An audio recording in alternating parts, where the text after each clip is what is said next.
Okay, money mona heregbe. One baby and una get Isaleve ya kutete no roto, mama, sorry. Egodian siye yakia, egodian si paleme yakia.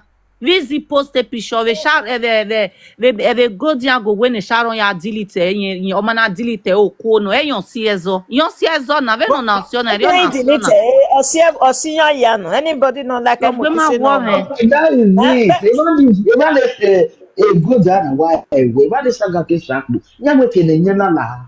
That is not war. But there is Because ije igo fian you onu. Igo fian you ni me mo adi awu unwijo I mo do along awegbe. that sister where you fear me or they may go along even because they do not. Ige awu mo ije le bega na we unwijo mo awegbe we mo ma awegbe mo ni kiregbe na lawo. Na lawo. Mama, wa oni magele Iliana, Isaga ya faithful. Tini days the guy did Osa that. wese. The saga, am I for? Yes, am I was one I hold on. 3 days of a part A, any night. I part A na, or a side, it might have a yard when they all. The might be a live video, you look out, while looking at the matter. If you not game, I give a go away and me I got the game with him. I don't know now, yeah. Because I got for every day, can I do one doing me? Make it peace. I don't know this talk. On a respect, ye Sharon respect. That's what we need to but we need to sorrow is Saga. But then they got denial. A side they go to give Saga, Saga. Any night we do when we are just Saga that guy for 3 years. Hey, man, now he decided go to now. I decided go to now. Dopono, a lucky. Ìparẹ́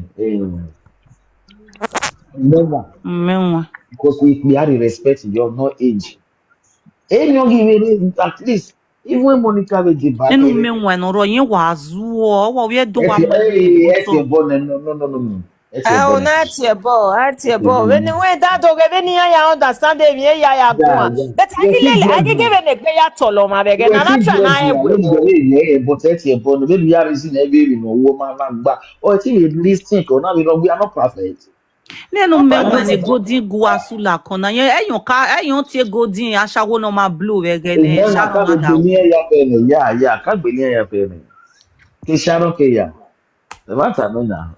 don again na da tie ipa de me no ro so ya de Oh, I think it's if I respect you know what in anima here in your now with brother Lucky.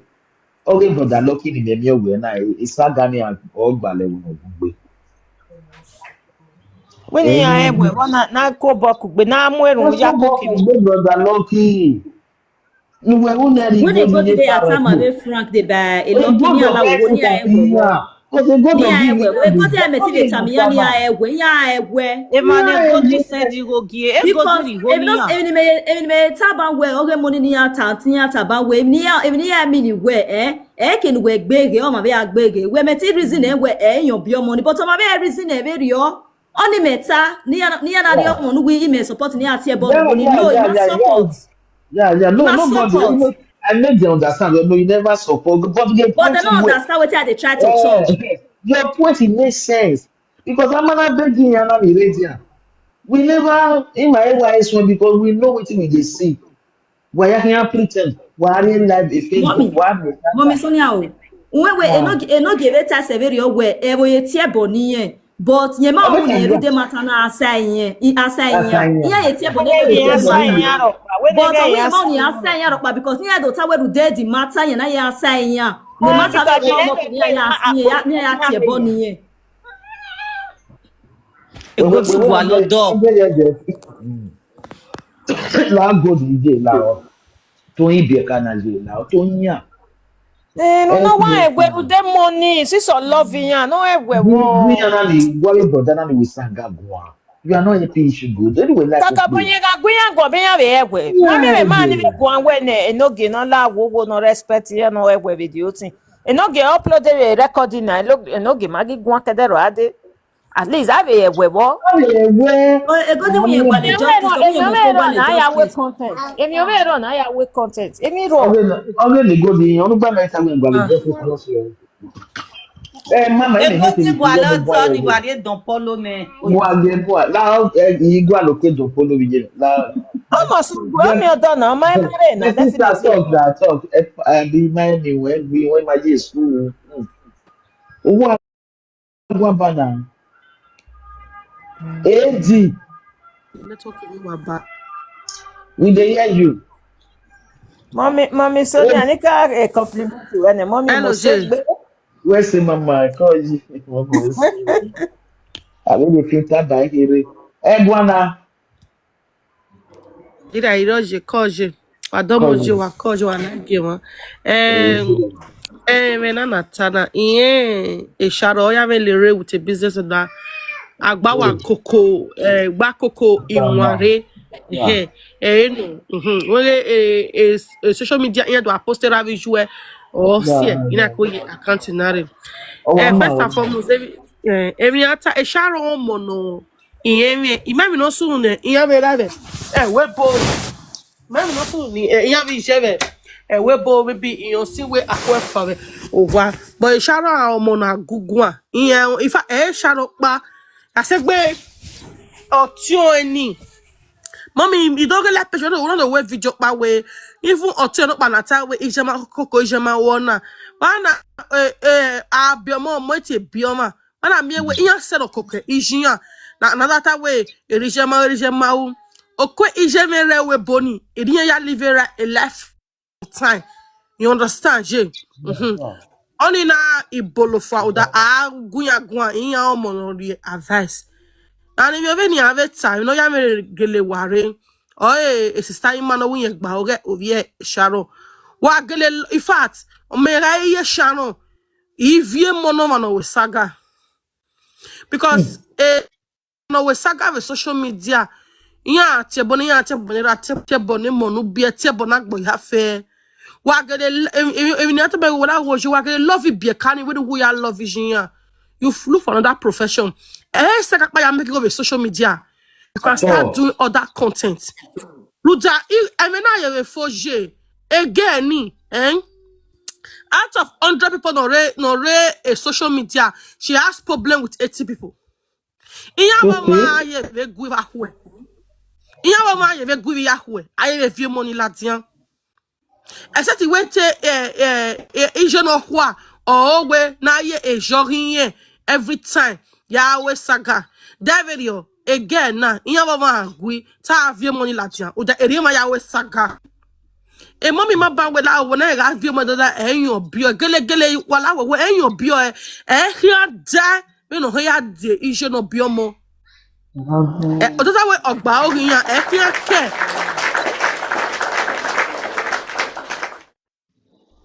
when thank God you get start ba la Japan we ga mo me of vie pishia yo to sister nita ma we hia de we o te bon we no ya do bi we wa te bon be kan e da se video uda enyo bio omanye gbe bian so nala wo wagele we will love it can look for that you can create content ya make it with social media ruda je uwe na gba fa ye we je ya ga ken okpo kere mo ma ya ye gu e money aye be fian latian aye be ya tie boniyan so iye bi man okwa ni no be share ma ko kaka boy yin ma eri yo bo unu but if there's other way that someone else can take over except Only your tanya say no way na je.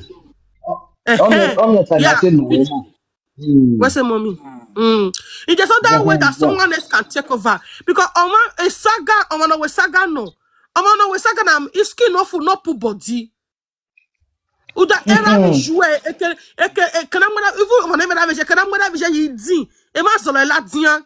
So wa ona ye jewe we saga uvie mo yo or change a profession or we saga also other content or we ne iyakwe aye gbe mo latian oni pa oni tayola owo jeme wa we se no mama we ready for what they ba mo koko Yes, wa we se no I'm not perfect here. We na be o no. Me opinion we no my eje love.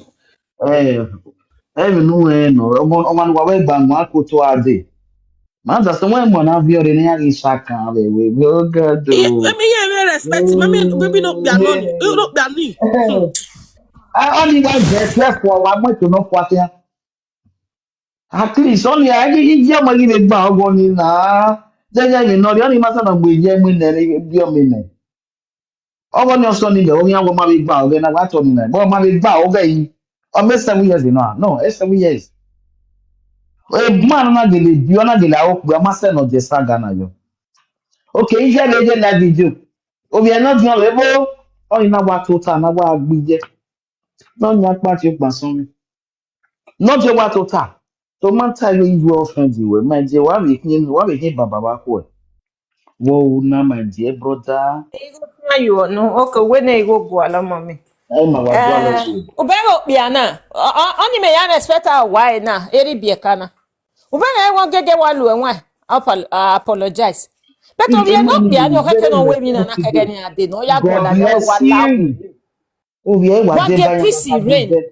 Even surprise even the boy me my yemi. Better. Ubero na ya gegelu and why because every na so ado antani ayemi ya. Wàhálà gbogbo obi máa na mẹ́rin nà bùn. Obi máa na mẹ́rin nà bùn. Wẹ̀ náà gẹ̀ ọdíò nà ìṣàrọ̀ pé ìṣàrọ̀ mi mọ̀ ẹ́ tẹ́wẹ̀ ẹ̀gẹ̀fẹ̀ mi ní mo dé máa náà kà mẹ́ gẹ̀fẹ̀ mi fẹ́ ṣàrọ̀ pèsè wá. Máa Exactly. kọ́ báyìí nìbùn ọ̀nà àdó yìí rìn à bọ́tọ̀ ọmọ náà yíwọ̀ ẹ̀bì ẹ̀. Ó pèrà. Only man go man make a peace rather rogo no give ani ogun we try we make a peace eju wa ogun na we gbe ogun na we gbe No matter anything. I need your no aya gije ni. Agwa. A godmother ẹ ti ayé mi yọ ije azin ọmọ ayé tí ẹ ije o ije gbèlò ọmọ ya fẹ bó ti bọ níyà tí ẹ ije it's my mother wọ́n sùn nínú yẹn wà gbọ́ wicked Sharon bàbá ẹ̀ nẹ̀ but ọmọ ayé sẹ́nu á forgive ẹ̀ inye picture ọkpa na-eji ame na ọ kpera ya arịwa the picture n'ime ụkwụ na na-ji ọ na-ji ebi eva na-ji red obu ije nọkwa na recent that picture touch me okpera oh imi mommy wa ije ya read anyị the face ije no kwa ni wa notice ina no ina kwa abege mi no bu desa we beru ka gwe oh ubege be no ya age no pa ino ya oh ni you wa bege money okpora na ri àwọn àti owó pera opa mi àwọn àti we o èmi ni ma du we bi ju ayiwa we iyo ẹni iyo gbapò nya ko sa bola ni o ke gbogbo ni iyo wo fun a o wa ma bege okpera no be so at all no no matter no ije ma understand I don't want to understand because I'm a mother then you ask your body you say I won't get tired with you or when you're not the boy not making my way say she's he or he coming back oh gbogbo e je mo ije man like your man ma made a mistake but my ya claim me right when we need my way Maya a love in my when I ma marry my one I marry no one but iye love ila we it to 115 no ikoke a love you one o gbo no ma ju gbo egbe by every day you òun ẹgbẹ káàmì ìjú ẹgbẹ òun òyùgbò tí wọn ní pé ẹ ọ ní ọmọ náà ṣáka ọmọ náà wù yẹn yọ ọ ní ọṣáka but mareva ìbá mànẹjọ alẹ ní love náà my dear brother am I late or my late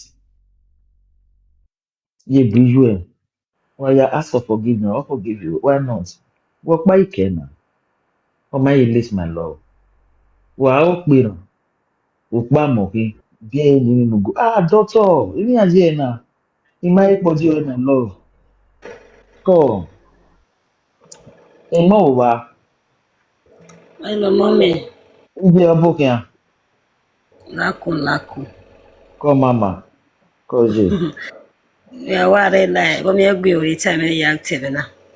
okay mama Ware la ngbeso ya oni la but enu ya gwo ngbeso wa yeah leki. yeah Iwa leki ya. But today, mommy, I really love you. yes mama we see you Aba eba we emanta no kunu we ladia.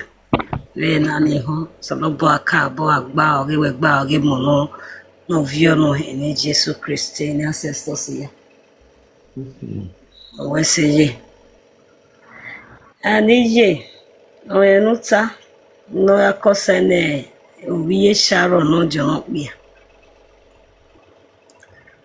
Ya ka gwan ye me ni kit jogo me ya zere. Obiye Sharon no bia ni. Mama, my ruwo we mama no so. Number 1.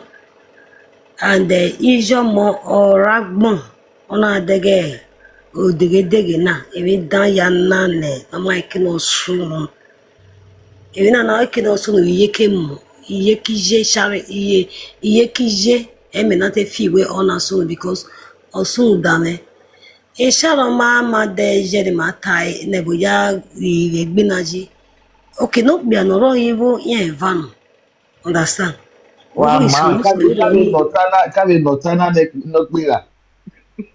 Kave nota. Mami no ri asan meje. obo isu no O le amiewe sunu ja no emo ne gbera. wa bi uwe va Okay, yen ibi ma mwe gege Sharon. we yen ma de No yen piano sit lo riwo. we Mama. nuwe pa ya gbonare that is ma o ma wa that is Mama. there's something behind all these things, and she needs to come out by herself, express herself before because even now next 2 years, all you began, mota or Oruyi. Ọtí ya confess. Ọtí ya confess. Exactly, mommy. Ọ̀nà yìí ọ̀gá Ọtí bọ́sì. confess. All say Ọ̀nà me yìí now ọ̀gá. I go work na idege we udo dege mi ya we on a man magigba we go on that is where ya go mommy. I'm telling you the truth, and I it's short maybe na yari go normal, but I will personally want to have your number. I will send you Ọmọ some yìí gifts. clear my sister. You Ọmọ yìí understand? clear. Ọmọ yìí clear lágbọ̀n ẹ̀. Mama clear, mommy. Mama clear. Mama clear. Kpowa bi meji n'ijọgọ mezere kpowa bi meji he passed through a lot wọn emo iso run ma bie oike ma nije mo bi age mo se eya ogbe mo pa e wa gbon on a hospital ije eya ogbe mo emoja hin nsalo ba avion e ko we yan ke lati kere ni ariri ugbe korie and we to bugwe ni je ma be me fort ogbe ma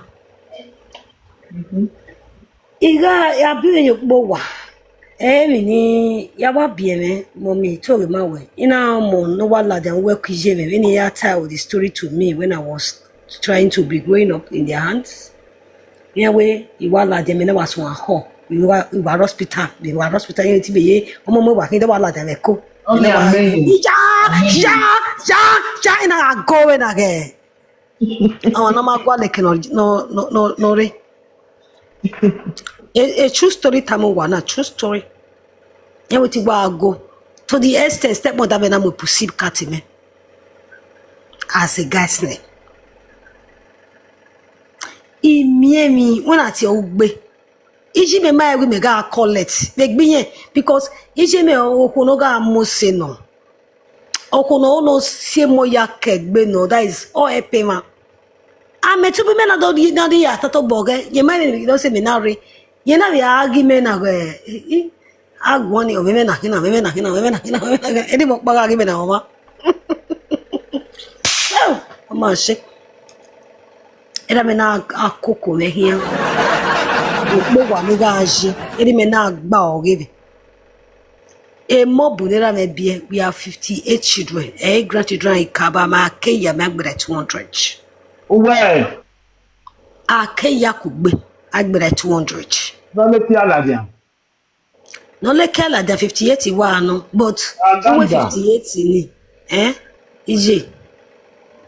That way I'm special. But in sight of God, I sent to that family. There is something that ona allow me to come there because me and we are bime.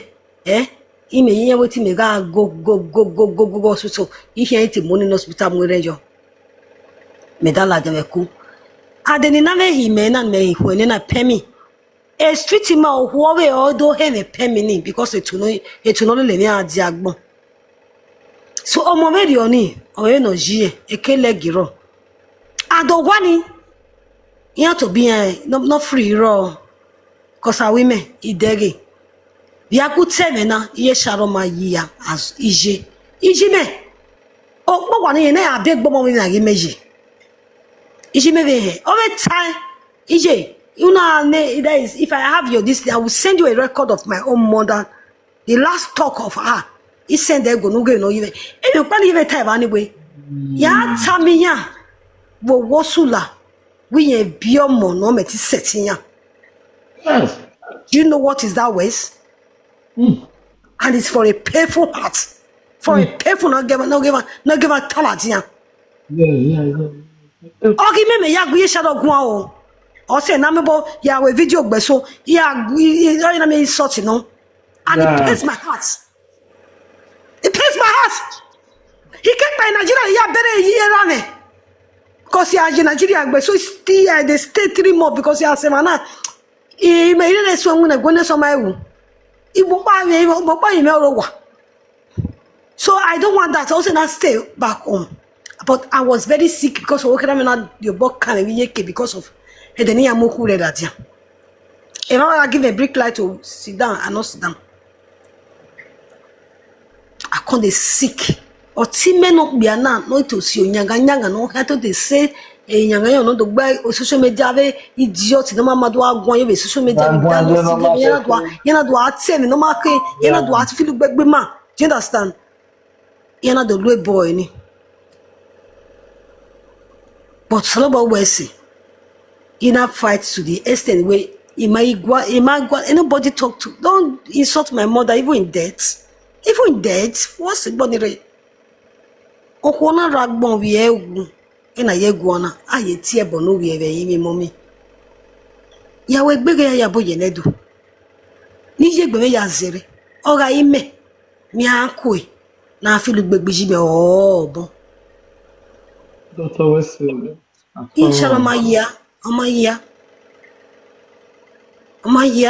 Okay, again, no be no wrong, no misbehaving now.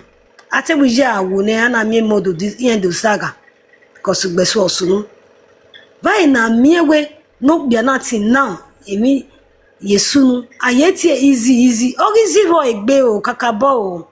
Osalobo ani ele lo se ken ni ki mudan. Kakabo to be perfect. Osalobo ma ele lo se ken ma ki mudan. Osalobo ma ken na me wo dima o agi mi ose eni Jesus Christ. Omonoro wa tata bo. Weti ose. Ona fu wa birthday very ona.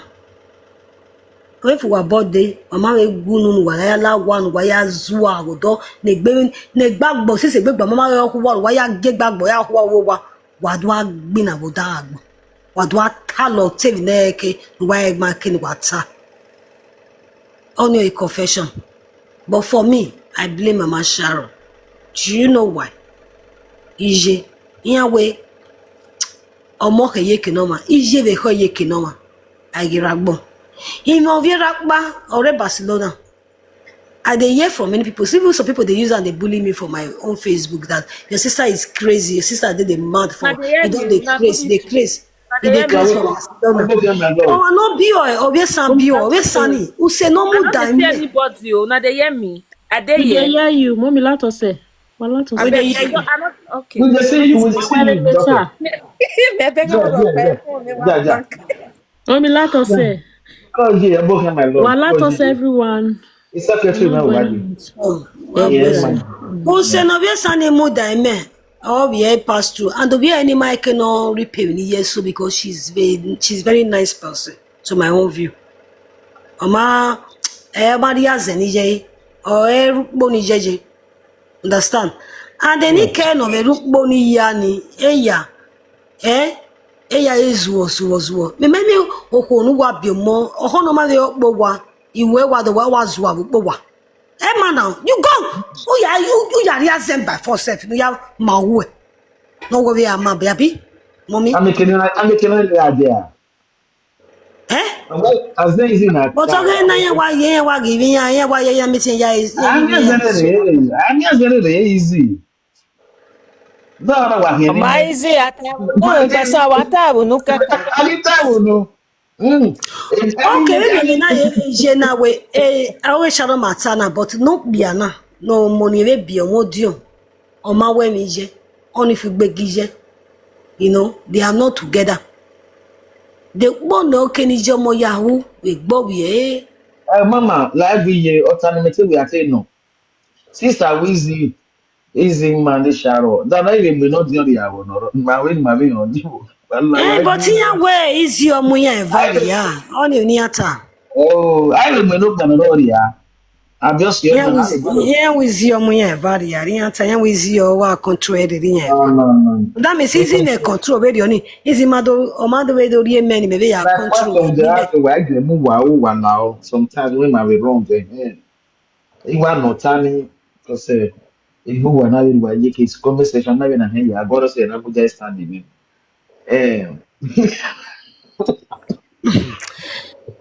My problem and my fault go to Mama Sharon herself because if no ban everywhere, no not ba kinoro no ragbon or my bane. So there is something near my tamagbon and there is something near to be okay no ya no ya. my sister, a problem, every money raw.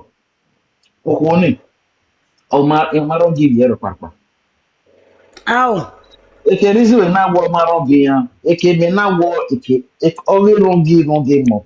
If they came vani, Ishi Aro give Maro give me right me ya go ya muguje mo we no kanya. I don't know. Why we? Maybe you know why I can. Mommy, Eke yeah, me I tell story about my way now.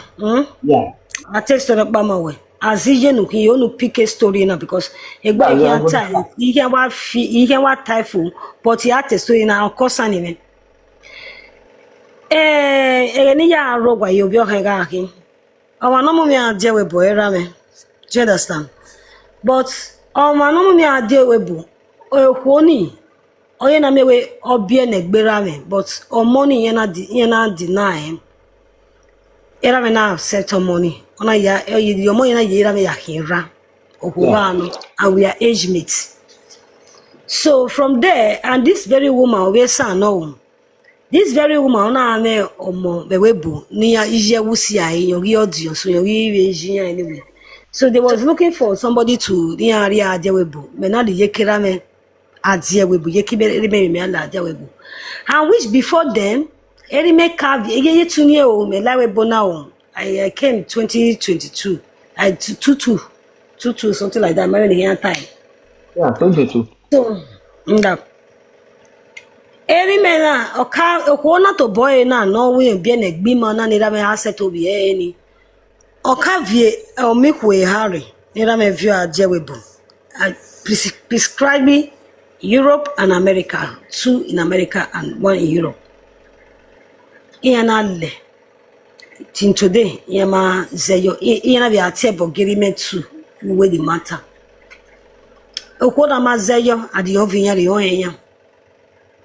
Emaya egbe because was the or we any river in there, only papa ramenage or mom and or that is we are just age mates.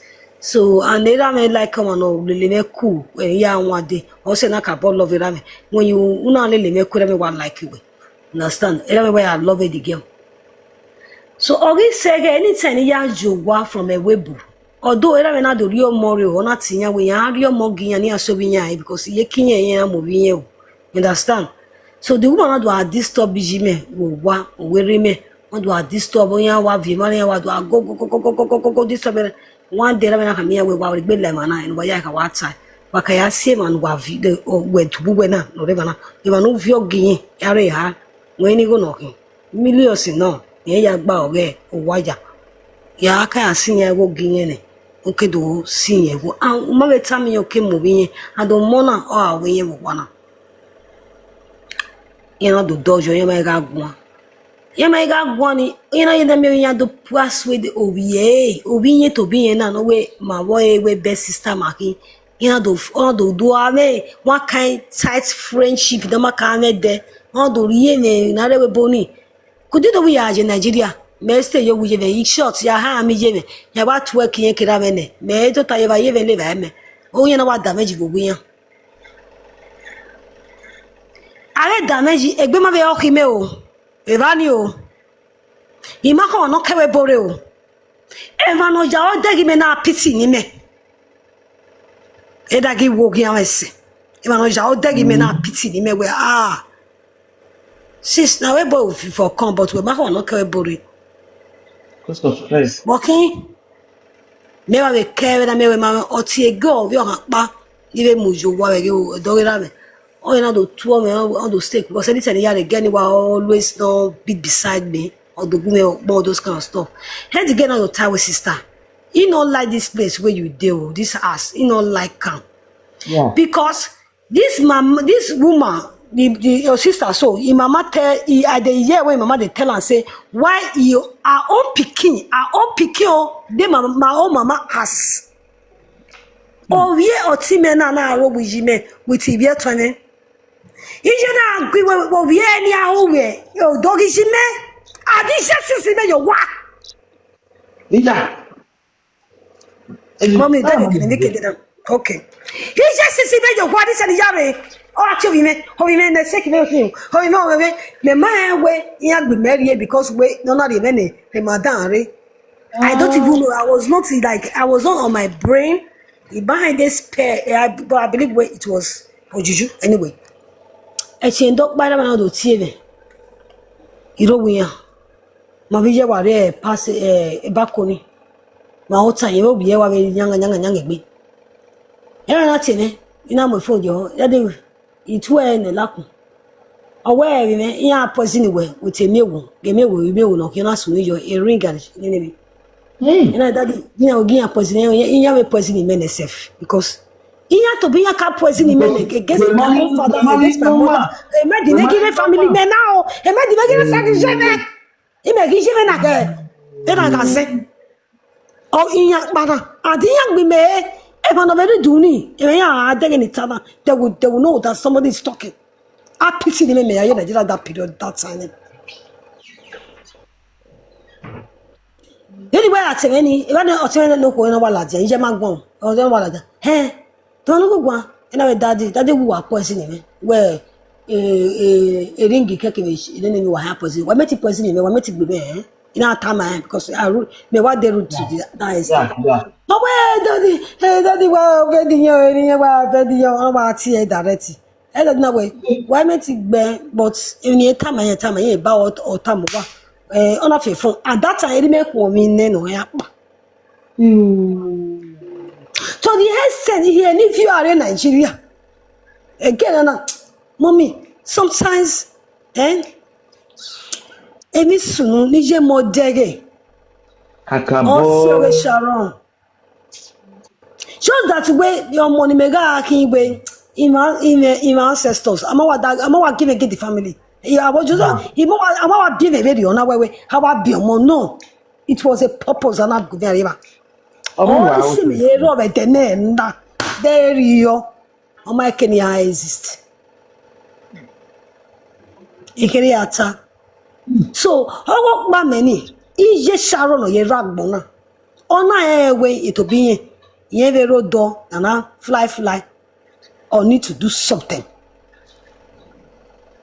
They have a contribute, you gonna be a dance, then the man contributes. Kakaba? They now run nothing, the man contributes. Kakaba? Have a day working machine, have a day. Kakaba? Because Maggie look good. Oh, money makes sense.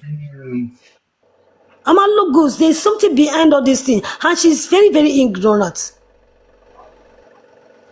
Ijime was so ignorant, just that when she was having a door beside her, no, be a gumegi or begie, gahi. And you know, Yes, Sharon before. Don't le phone. There, le phone. I don't hear to me record no ladian. La wo go so don't know. No, we are going to get busy here. Dege, mo dege. Oh, what dege? Ema we tana ye de obe ho. What to tower balance. Imo me la pa ije. O wa tana wa gbo ma o to me. Oh, because he ga ni gijo wa. Ore Barcelona. O gijo wa na mu ije do o we ke na be jo wa na. O se. Because no me ebe ma oba kere be be the family. Oh, because me o gi me me. Yeah, me omo no kini ati gia the family because he dege nonsense ni gunu. Who dege nweta? Ato. Okay, na gi pari ogwa. O se na ha ma we yan yo o. Ibi de won e se pa we yan ya gegbelegbe yan. Ere o le ni yan pa according to her. On ni yan pa e se o na ha ma iju wa ogias. Iju e he short. O finish one. and ogele finish here dagbo bi ami bi wa mi je wa dege mo wa e mo e dem mo e na me emi wa he wa me wa ko gbegbu yen wa ye o me me wa adege mo we oni ogbon we bie so lo bo na ye bu ma bie me ma ye bu ma you we ma bie e mo dan Ise. again na ha again na wa isi yen no and again na mo mo bo wa gu me one no wa like ka bo we me like it. Oye Nigeria ni ona mo je pa ogilele mo je lele ya era me na gbigwelele oye na so yori ayi no etamo e na so e ma mi era me no mo ja ni he no do mu da kinye na me ke na me wuji de gboto yan wuji yan de gboto e ya o e wi ya ala dian understand e ma mi no support yin e wi yin ya na ze ya na jiji eri na adigwe ni yen no mo ona so we lawo ye magwalo nyanga na ye magwalo popaze aye gbogbo eji wedera na magwalo popaze ama tutu popaze mama sedana Mama said. agbuwe you know so the girl had to try to the extent ona kamiya we kino mu ye last ona kamiya we ishi ye tenoro we na ya bi ye tenakiro we and obi ori yan pa mo bo wa ogbe ye te na we te na ma de wa ka ma no ke te na ya awebo na le webo na de because ori awebo do ke te da ni yen we ya ni ebo no enegbe o wa mare ni pass ma before ori ve do ke te ni yen owi yen na ria ere we ria we etinye ware e malaga wo do ne so wala wo we bo na ni emu ade na wa we no ke te na yema o ke te a Mama kete. Ugegbe ni ki wo do ugegbe. Okona ma kete ona eriya na gbegbo yin oti no nya bona ha me we me la egwi awe no seri yin no ebono ti nu wa na awe no seri we yen ya sa de mata owe all do you okay vision ni ke na zena ta sister gebe seri ibu eri mesef na here be se boni yen ge seri because no ni yen ya ta itu oge jama gboda Jesus. wait a minute to boy that ya ta obi be here be se bo me when I have me and we seri me ya o ya do we na ha me we eri yen ke ke bi yo pa ya ha ta ba no seri yen ga me vision ni we azenya yeah de buy me ne viore na we no seri yen you say but ekin na ria ina so all those sweni je enira me na wa ne bo ma he ona swear na we ai the girl na via yo ni eni ma sweat went eni osim ori ma beko we na so we ri so owo ri se de le hia pa e flat up back ba sisi an si o ri so ri yan wa me pa me na so aro ba me gi ze ro o ma fo at the flat yan here move o wa ni yan do tinye be ni no gwa konoru e do tinye konoru ga no e do tinye we ni ba ba so na we yan mo da ke yan odukun that's that we God was so lucky yan do make news like that way yan met a flight no pa no ha pa na met pa yan vian ri hotel yan do vian ya ri hotel ede igbe yan he fly ameyero we could do no we okay ni flight ya ri odukun wo flight apa oto re na odukun yiri we flight na gbe goto e wo yaso we flight ke no fie ke ya wo yaso owo yin to bi no emi ni ya wo ni e na ta mi yin na so yin pa ni mi ti na ba ni ba di ya wu ege ma wu lele yin yin no ma pa eva understand but baba ne baba save man ni ke gbi wa giyan gbiyan yin wa roto giyan gbiyan but man ni male le yin o yo pa na wa dori yin yin ke ya se we bu yin ma yin yin wa tori wa won yin wi yin re Madrid yin we ari ma me credit ni fun yin wa ari go je ma na mati e na kabina yin wa ari go jo yin wa ti e origin no di no ku we no me fo origin yin na wa so si won pa ebe na we no de buge wo de wa ne o we no wa si won ni o yin na ta mi we o me lucky o ma mi yin a di with we o na go do we yin na we ya fi fu because yin na do fu You know, but could you know what the saying now you don't see after maybe say a tickle of 3 weeks or 2 weeks. Oh, tia, ask your man or say, what do say tia, Tamia, where you wound a bagbon, you get a bone. When you can no more, OTJ, OTT, Me am you me get am a bone, making me am yes. making not seeing I what me am making am You see, going. oh, we Yeah. don't know what it's here, what we talk a step a day on a day. Ni me ya me to be You and oti me, ni me ya gwa lo na we me Madrid, why can make a man, Madrid right tower. E ma Madrid, ya like a small hospital. And we to bu when is jet kata my way, we no lie we bo, neze yivira, neti vira. Ya ha kede is one. wa bego mo. Yen no ya When the re bunny boa. gets ona fieki, ona jubu fieki. Wa dan the story.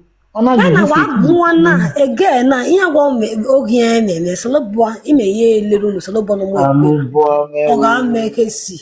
No win any.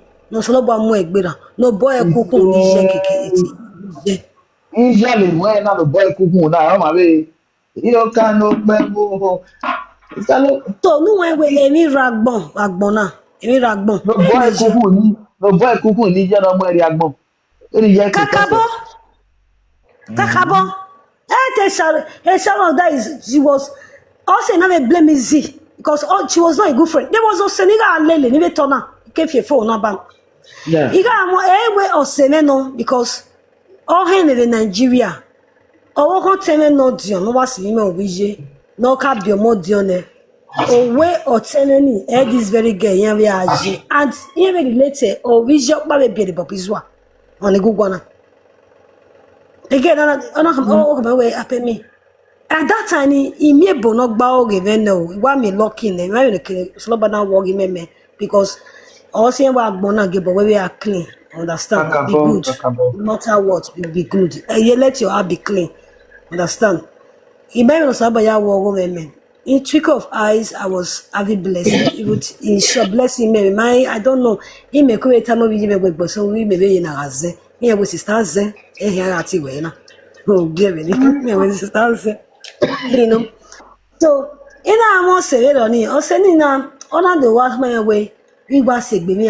It's your boy, it's your any person not to notice. When ma, when you got any problem with you, when ma, on to introduce them my a pastor Baukurano.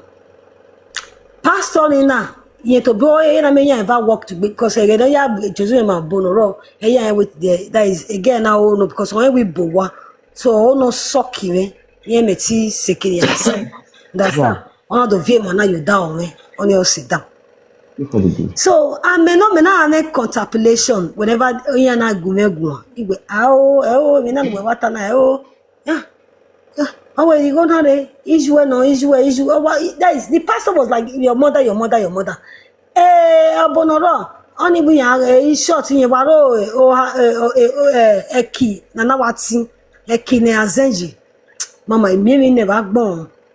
He is a low Wow. boy. Ble worship it only. Oh, we were eki na wati. A Biava. cow. No when you are there. Cow. One beg esin kete esin. Na me there. Owe kini owe wana gbon yan hen ni azen hado hen ni Only imi the na go Juba. so wadi you know what you go no better 10 million eze hogire coronavirus obije menekere and obije many on do as a pastor preacher no obije many guy ba na ode somehow yeah a pastor yan Igbeso wa be yan e worry mama ya ge so mawo yan engineer enyera me yare Facebook yan yare TikTok we are beg away yan we have yan we era me bi mo monoma eti mema obi si megi do lie the coronavirus no do arogwa ne ime no la me gbe na say wa se mi me o wana o ma me na introduce yan eva wa na o igo ni yan ri o me o ke ni yan ta ma me o we ni fi ne gbe me re o this and this ti me no wa dey cut here we Osologba ke wa gbugbo e kini wa je ni wo wa we na gege wa we ma de gbe buyan ati mo na ba and no nyo si mi alagbode o come my there o ho bana ona gere rule ade with obiye ina mo yege osioge na mo idigwe wa hu da ti ye do no ge mai Denu, hey, Yamanitia, hey, no, Tia Togi. Eno Miotana. But Temati money swinging on the name. Temata, my because there you yam a Bible coming yam, we are boo, you shot a great ma. Osena Sona, Casana, Casana, the Amwe Bogbe, where I boy Bema. Again, I got in here. On I got in here, okay, don't get even at it. You know, the wherefore. What when I have last word they hammer, a boy made with Bema, in no way, Obigine. I do not wait years only, Obigine, take a vision. Is way. And when now, because then the person all out the bound on the woman. Where was war? My sister was so bad, mad. You know, 18 today, 2020 today, I also look boy away, more way, maybe way. Because again, he may have seen me hog, he mean not to boy, may not have seen me a hog, he may boy. Oh, I said, I may be near you, can, or he mean I may not have seen me hog. So, I'm not wrong, Agbona, but he's a man, or be no more. Because he's a man. A Sharon was having echo the shadow garment. It was over too much. Imagine all these, all the friends. No matter where buya. No matter where buya. No one sick Sharon ya. No matter where buya. In one way or the other, they are possessed. All of them, they are possessed. They have their spirits. They go away on although passion you be where. Where to buwe nije, where to buwe, where marry, that is, where Mogaba carry yes your book in a set of God is like already zero. Come on, the zero. But we're not there to buy the group of guests and all that useless people. No, we do ask when you, Omawa, Wamaget be ho, Omama, Wamaget be. Hey, you would die, Genevieve. Even what so what? You know what's when was. Mani jime koko we magima ima temo ba you know sio nyanga ina ni magbe mama ekema mana ga gwa no ekema ayo ni ka so no bono mo dia ni be no ri eti ni me ya dege we this one no be honorary this one as stone men e me na mo e prade me na mo gboto na kuda ha ba ti me ma kuda me ye lele eti me ya we gbe no sisini hey ye 40 now. So I said, Sharon have to cool down. Or can you Sharon? No, you are going to Hello, Mama. I'm not You are okay, Mama. Hello. We are going to matter now. Oh, yeah, you are free. Easy a problem. You understand? Yeah, where I was no, so damn me. Easy, you understand? Because I went out there, me now. Again, I drag Izzy last year. Izzy my one before Izzy come the episode 1, episode 2. You understand? Because of where Izzy come say Izzy not the ladder where the media who Sharon all those kind of things. He has busy banner. You understand? What go Sharon. You understand? Fine. Also, what's a cool? Èmi ní jẹ́ ọ̀rẹ́ àti Sharon ọ̀rẹ́ àgbọ̀ndẹ̀lẹ̀ náà iṣẹ́ bá náà ṣó ṣe ọ̀rẹ́ bí àgùn anẹ́wọ̀ ẹ̀gẹ́ iná sunú gèmí yẹn fi jẹ́ gba gèmí sunú dáre yẹn fi jẹ́ you understand like Sharon náà àmì ìrìnà mizi udàbí ọ̀rẹ́ àmì ìrìnà easy so easy èmi yà níjẹ́ wẹ̀ẹ́ ọ̀sẹ̀ ní ẹ̀gẹ́ ní wà wẹ́nà gẹ́lẹ̀ wẹ́nà rẹ̀ gbé go back. Why did you partner or Tima who say we are here a godi? On our way Sharon, Ijenu Masoma Buragmo, would you even know? You are son. Why I gamwe as the or I gamwe a matter guru. You understand? Before again he can Nadia, don't tell me who any rototo. You understand? Any rototo. Our munya is easy. This that una because easy don't go with Niger with Sharon or for when out there, I'll wear any. A mammy went out don't tell the Sharon or either with Sharon or don't hear all those cats. A mammy. What I the jebo? What I the vita? Yeah. No, we can't believe it. Why you matter, Jave? Why we can't believe our sister? Eh, What's bonnet the kan. video? That's what I'm Ije boka Ebony, ije. Wagbene, me no understand. Iwe! Okay, wana make this sana. The Facebook, mommy, women, Ebony, Wagbene. Where No see one will do that. Watonia, Mm. Yo, Udamina, mama. Wadamewa. Okay, fine. aya ni pe Mata baba. ini so bana be wear the last year. You know when Izzy momo go the Izzy do momo re. Izzy na momo gie no nye. E mata ina be do dojo. Ngwa se ni. Okay, fine. O so bana be wear na wear. Ibi be ka ni guije, e bi ro po me wear. Uki ala dagbomu. We uki agba ogo money. Enu be do drag matter at the social media. Wa ga tell matter no ro. Wa go na mana tell matter awu. Okay, fine. Ibi be ka ni obi o kan ni le kere ni je wusi ae. Ona gba be 1 year. Ori gba be 1 year hin awe birthday. E go dun ya hin yen. Ije Sharon wo ke. Ni e no la wo ni o ni are edagbo money. You understand? Even no mau. E ni dan. You understand? Okay, na fair.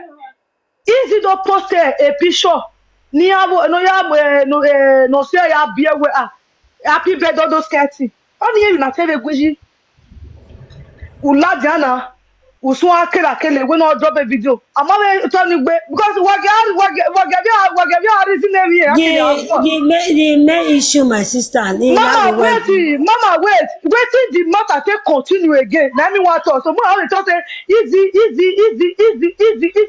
guy be do gun what we dey a bad person no easy guy do gun anyway best friend dey also obi na get gun o pe te bi last year na again the man gun iya we na easy ule o no ya gbe Sharon o so man do gun obi na gun na iya we to ro bi je you understand okay na wajana akiawe birthday emi na be sakpo kisi give do gwan na owe to laja ni ya ma ya wo sheri ya no sunu ama ona tell mata ore kekan ama ona tell mata yeah, my tenant. you understand okay if your mind we matter like that what no ta we do no me matter na we gbe come up again fine mama Say mama gbe o emi ni ata na fine we oya iwe ni je lawo we ni ya ri ya we then we a saga ni be o we Sharon ukpi je no we bi me lawo wo yi mo monagina obi yan ogu na odo seti exactly you are set to agme gba ogo mo na iya eri ni ya play because me o we again me guma na again na we be a live video ije ye wo la jame o ga la jame ije you understand what gabi atemata oku ijo ni Sharon we ni agwa te ni amu ari onka gbo eni se oku izi omo no gwa gbo wa se na we no ni wa na ro just say and is it your boy ma be anything ma be o ma be anything you really don't explain oh my sister me o se be yoni iri bebo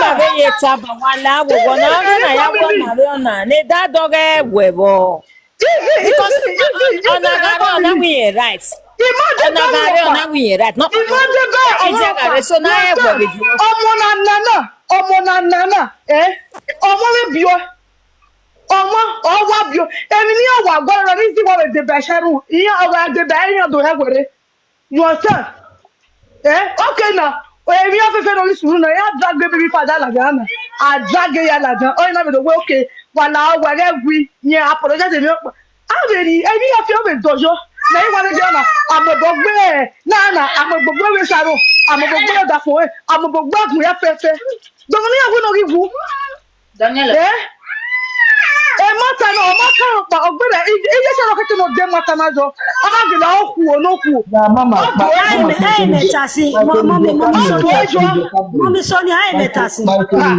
ke bi e ka ni re mo ke ide ka Jonathan odo mata na odo ejo o wa dojo we wala wo okay na ukomo kwa ngo deke awa mo gbugbo ni oni ga re oni o yo le ga re ku wa ko na awije ejo iya we gbo ile me oku no je o mo ga re me wo ro te bie Jonathan iya me no sunu ugwe matiya iya me no sunu ugwe seko ana we na le do ogun abana we easy na gre we easy we in reverse record why we no egbo ebi ne me Sharon ya pa ga o se we ge no oda fi enwe eri ji ya ere Sharon ya pe ji we ye mi se wi ye Do you understand?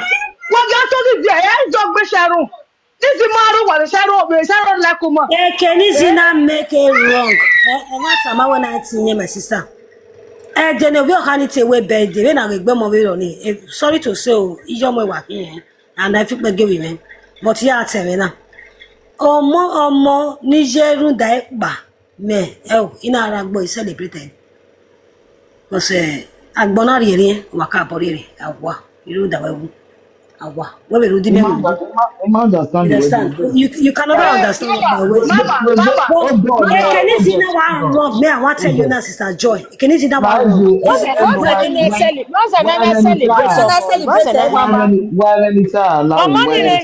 Innocent charge, no. I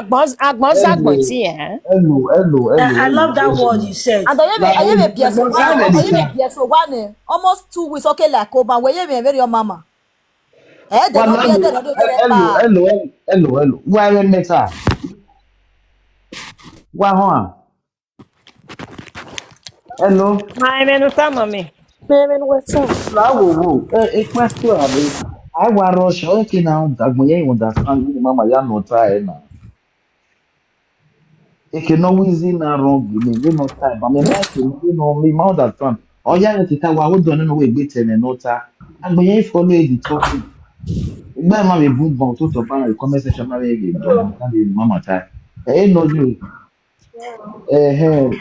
wájú mi ti wá ẹ̀. Má máa lọ àwọn ilé ìtúsẹ̀ ní táyé. Arúgbó ìbètú náà mọ̀ kẹ́mẹ́ yá ní tìwẹ́ nù yárúgbó ìbètú wa nẹ́. Ẹ lọ iye ìgbà máa ma jẹ. Mama, nigga get torn now. You understand? Here where Kúrò àwọn bàbá ọdún tí kékeré àwọn. Sharon, here where we have you understand? We have by 1 year. This is Miami. If Biakani. When it's here was in Miami with Biakani. Miami Jana the last year. Near Hamis when you have really turn on. What am you? Yeah, wọ́n dán mi. Ìmọ̀rí màmá mi láti ẹ̀mí ẹ̀wọ̀n tá mi sí ìwé náà yà á rí tọrọ mọ̀. Ọ̀gá ìwọ̀ bízì, ìwé ayé kan mi sí ìwé náà yà á lẹ́kọ̀ọ́ náà yóò gbé àrí tọ́ mi nìyẹn. Ọjọ́ kí mọ̀tà. Hello, Joy. Hold on, Eje. You know, he's that we can you kicking like class. Even now, you're fed with Yeah. Matali YouTube Facebook. Ìṣọ́gẹ́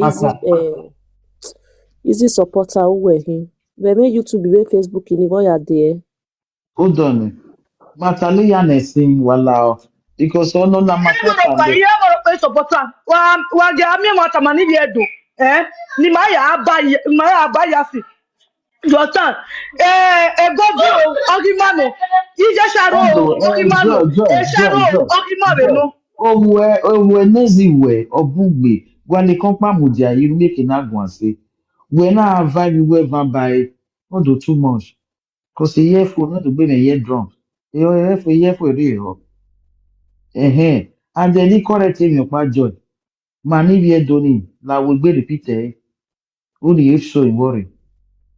I could maybe me man like another clue that was be ya be mani vie See, I doni. got to with Saga, mommy. What get with Saga? Everybody they give you opinion now. Not they give Saga. Not be Saga, but Joyce knows how to speak. Mommy, for that talk, you sorry, she not put her like that. Not the way you say put her. This is not how to speak. This is not how to have opinion. Don't say that, Mama. Is this how to have opinion? No, this is not how to have opinion.